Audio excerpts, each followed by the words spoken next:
Man patinka EcoTouch, nes nereikia jokio pasiruošimo plovimui. Nereikia tampyti kibirų su vandeniu, vandens žarnų.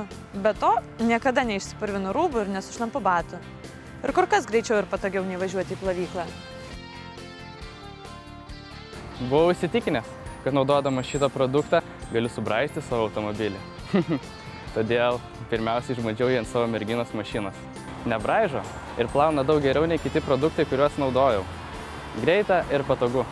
Man labiausiai patinka tai, kad dabar automobilį dažniausiai plauna žmona. Sako, kad jai smagu. Bet man iš tiesų smagu, nes tai paprasta. Be to, visada sulaukiu puikios pagalbininkės. Man patinka EcoTouch, nes tai ekologiška. O vieno buteliuko užtenka 3-4 kartam. Taupom ir laiką, ir pinigus. EcoTouch.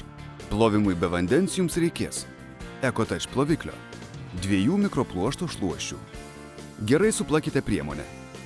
Užpurškite be vandenio EcoTouch ploviklio ant vėsaus automobilio paviršiaus ir šiek tiek ant pirmosios šluostės.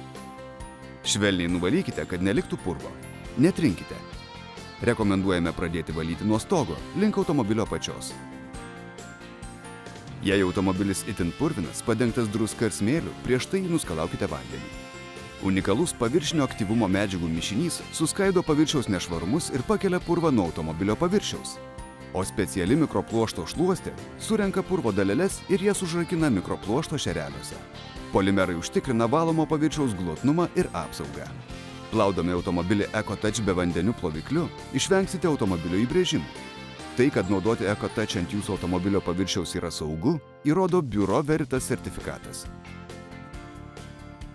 Plaudamas automobilį įprastiniu būdu, žmogus vidutiniškai sunaudoja 380 litrų vandens. Jei kiekvienas vairuotojas nors kartą nusiplautų savo automobilį naudodamas EcoTouch, visi kartu sutaupytume net 300 milijonų litrų vandens. Aš plaunu auto be vandens. O tu?